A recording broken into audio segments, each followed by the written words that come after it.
Ronness of the North Dakota Petroleum Council is here. Congratulations on a record breaker. Thanks, Scott. Are you enjoying yourself? How can you not? This is the American experiment at work here. It's fantastic. It is. I had an operator this morning tell me that I can't believe how many new technologies I saw in that trade show.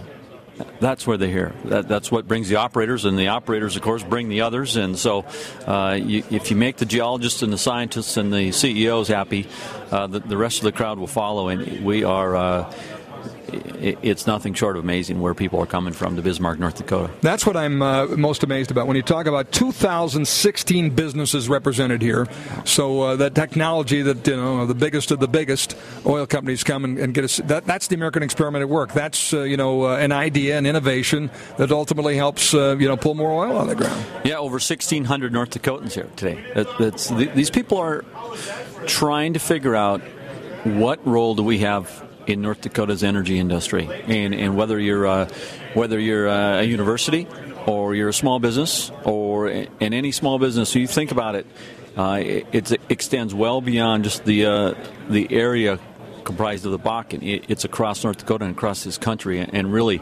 Turkey, Nigeria, Taiwan, Germany. The countries represented, yeah, that's really... Bismarck, North Dakota, are you kidding me? And I've said that all along. It's an international story.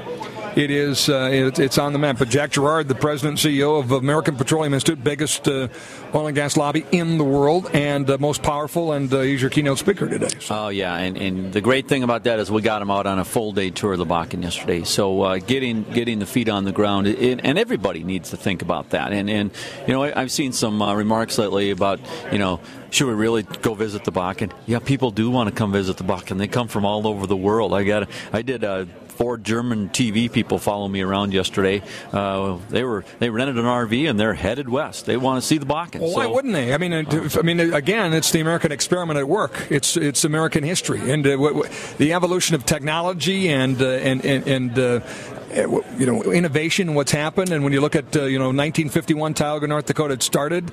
It was on, it was off, and now it's back, bigger than ever as a result of technology. And the impacts of that from new housing, from new businesses, just continues to ripple effect. Why wouldn't you want to see that? It's an economic engine, is what it is. And when you par that with agriculture in this state, and you really look forward into the future, and if we can make our resources work. Now, the mayor of Williston did a fabulous job yesterday. He just knocked it out of the park. He said, Williston's going to be a better place. You got to be with us for a while, and you got to help us. And I truly believe that. We need to help them. So as we look at issues like Measure 2, we're adamantly opposed to that type of an issue, because we want our tax dollars, our $1 billion of oil industry production tax revenues. We need to help the people of western North Dakota, because it can become a tremendous place. We can have it all. And we need to help them ensure that the infrastructure is there. They deserve to have roads and deserve to have infrastructure, critical infrastructure in those communities that will you get the trucks off the roads, which is going to happen if we get pipelines and we get better roads and more efficient at this process, which every day we are, and you get adequate housing, and boy, a lot of those issues float right off the table. Yeah, even with these challenges right now, you've got, 49 states, I would argue. Somebody who loves Texas said maybe 48 out of 49. That would change places in 10 seconds. With every challenge we have right now, today, and yet we have all this innovation, all these businesses out trying to figure out how to make it better. So as you look into your crystal ball, what does it look like here 5 years from now? Well, I think 5 years, the next 18 months to 2 years is really going to be another, critical climb up that hill as we get over this infrastructure stage of the activity. And right now, it's no different than our ancestors had. We're coming in and we're developing leaseholds, and you're trying to hold your acreage. You're getting your stake in the ground. And then you're going to settle in. You're going to get more efficient, because at the end of the day, the most efficient operator is going to win. And that's how the business world works. So the operator's got to get more efficient, which means they're going to reduce the trucks, because those are costs. Those are input costs. And to do that, it takes time to build houses, it takes time to build roads, and it takes time for industry to build the critical infrastructure like the $4 billion that the industry is investing in natural gas collection. $4 billion. Yeah, just one particular challenge. This wasn't even a $4 billion industry. 7 years ago. Yeah, and that's just one particular need, like you say. One of the reasons we started this Truth Tour is, to me, for every challenge, some would call it a problem or an impact. To me, there's 10 examples of transformational change as a result.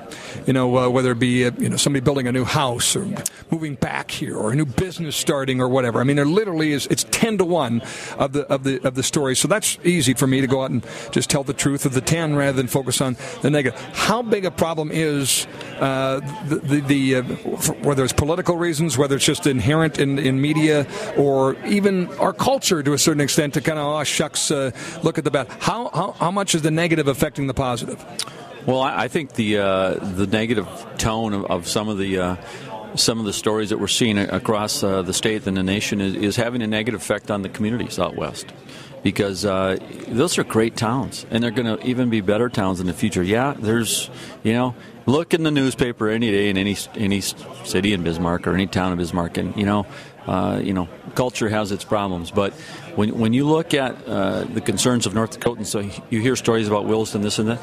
The mayor of Williston got up there yesterday and he said, we have a great town. We're the shining star, and always has been the star city. And we got to do some infrastructure things. We got to get some things built, but. These are great communities, and we need to think that way in North Dakota. We have to be positive, and we have to help them, not stand behind the corner and talk about, too much of this, too much of that. The reality is we need to build our way out of it. We need to all be part of the solution, and certainly I think the industry is really stepping up, and it continues to try and be part of the solution through our oil can program. The companies, people live there too. They gotta be able to attract and retain highly skilled, high-paid people in those communities. They want those communities to be positive and be good places to live and work. What is the motivation? Quickly, do you think of it? Is it just sort of a cultural thing in the media? Is it a political thing? Why does the 1% get more attention than the 99% of the good? Well, I think negative sells. Negative sells. If it bleeds, it leads, huh? Yeah, unfortunately. Hey, Ron, thanks for the update. Congrats on a great conference. Thanks, Scott. Glad you're here, and looking forward to another great day tomorrow. We'll be here, wall to wall, chatting with some folks live and direct from the North Dakota Bismarck, North Dakota Convention Center and the Williston Basin Petroleum Conference on the Common Sense Club Truth Tour.